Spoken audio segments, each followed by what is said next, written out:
I just got asked, Pap, are you getting 100% disability benefits? If so, can you make a video in that process? So look, I never disclose, my VA percentage because I just feel like it ain't none of people's business, bro. And I don't want people pocket watching me, so. But I did go through the process. And I'm gonna tell you everything I did, and I'm gonna tell you everything that you should do. You feel me? So it all starts out the day you get into the military, from basic all the way up to when it's time to separate. You need to go to the doctor.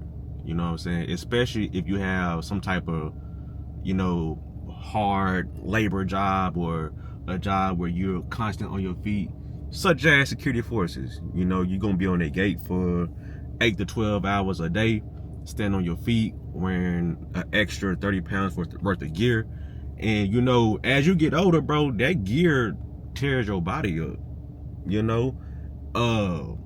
The vest sinks into your shoulders and it hurts your back, and it's just not good for the body. Doing all those rucks with 40-50 pounds, that's gonna eat your knees up. It's gonna eat your knees up, shin splints, feet, all that. So anytime you feel some discomfort or some pain, bro, go to medical. Set that appointment, bro. Don't listen to your supervisors, your flight chief, or don't get discouraged or embarrassed when people call you a medic warrior or anything like that, because at the end of the day, it's your body. Hey, you need to take care of your body, because you're going to need documentation when you separate to prove that everything that you're claiming is service connected. Okay, so you have to go get seen for these injuries that come up, that will come up. So for me personally, I have flat feet, so plantar fasciitis is a big thing for me, bro. I have some of the worst feet of all time.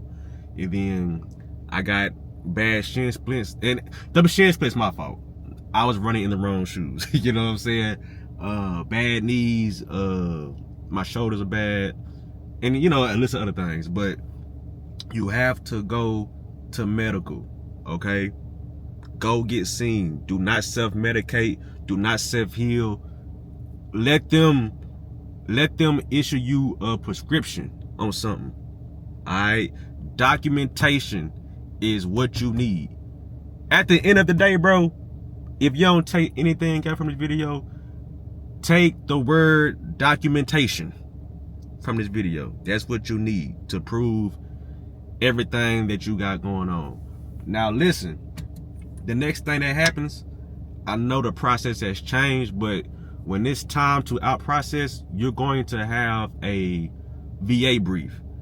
A person from the VA is going to come to the base and help you out and get you started with your VA claim. Now I've learned that over the years that you can actually start the process and go ahead and submit your claims before you get out. Me, I had to wait until the day after my separation date to put the claim in. So let's just say I got out November 6th. November 7th, I was able to submit my claim and go through that process. All right, but I heard you can submit it now. All right, cool. Now, once everything is submitted, bro, you're going to get calls, you're going to get emails, you're going to get letters in the mail about these appointments. You need to go to every appointment. Do not miss an appointment. Do not reschedule an appointment, because these appointments are on a hard to come by basis. You know what I'm saying? So once they start rolling in, go to all of them. Miss work if you got to, because these appointments are very beneficial to your claim process. Now, I should have said this at the beginning, but this claim process, it's a little lengthy process. It ain't no do it today and stuff is moving tomorrow. Like, nah, it take months, sometimes years, to get this finally situated to you get the percentage that you want. in case everybody want 100%, but everybody don't get 100%. You just can't get it. Everybody don't get 100%. All right. So once you go to these appointments, you know, tell them what happened. They gonna examine your body, examine your injuries, and then they gonna determine is if the evidence from the paperwork and the evidence from your body, that's gonna determine if it's service connected, and if they gonna deem that necessary, that it deems for a percentage. All right.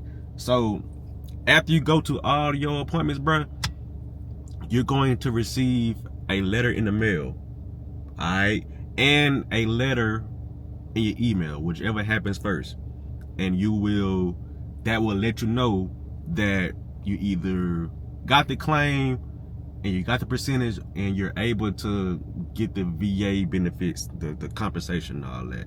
All right.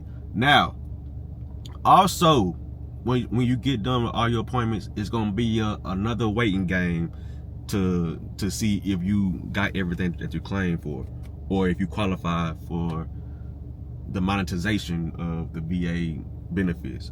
Okay, it's going to surprise you. Okay, it's going to surprise you. You're going to check your account one day and it's going to be X amount of dollars, and you're going to freak out. You're going to freak out because you're not going to know the time nor day. You're not going to know the time or day when that money's going to hit. It's just going to hit. And you're like, man, where does money come from? You're going to be thinking like, damn, somebody money laundering, somebody using my account to launder money. And you just be like, man, nah. So that's the VA money. That's the VA money, okay? And you know, you gonna get a check after that, first of the month, like clockwork, for the rest of your life, unless you know you try to you do something illegal and they will take it away. But other than that, you get that check for the rest of the month. All right. Now you could do if your disabilities allow you to, you get a job and X, Y, and Z, go to school. That's a 9-to-5 check, a school check, start a business. That's your business check. So you would get 4 checks out the military if you do it right. Okay, but that's essentially the VA benefits process. It all starts with the documentation from your military career, right? And then you start the claim, submit the claim, you go to all your appointments, okay? And then you wait to see if you're qualified for the benefits. All right. And like I said, this is a waiting game. All right. A waiting game. This is not going to happen overnight. All right. Now, I did hear that the process is faster, but I don't know. Now, listen, if you get to a certain percentage that you're comfortable with, leave it alone. Leave it alone, because if you try to claim something else, that's going to reopen your whole process, your whole claims, and they can reevaluate you. All right. So if you cool where you at, leave it alone, because what you don't want to happen is they reopen your claim and they take some away. Because if they take some away, that means they take away some bread. So leave it alone. If you get to 100%, and some other veteran tell you, hey, you can get this, don't even risk it, bro. Don't even take that risk. You can miss out on that extra $60, $70, bro. It ain't worth it. All right. So that's the process right there. Ain't no scamming involved. Ain't no nothing. That's the 100% legal way to get your VA benefits. You know, I can't speak or vouch for other ways to get it. This is what I did, and that's what everybody else is doing. All right. So I hope this answered your question. If it did, leave a like button. Got any more questions, drop a comment, and pap out, bruh.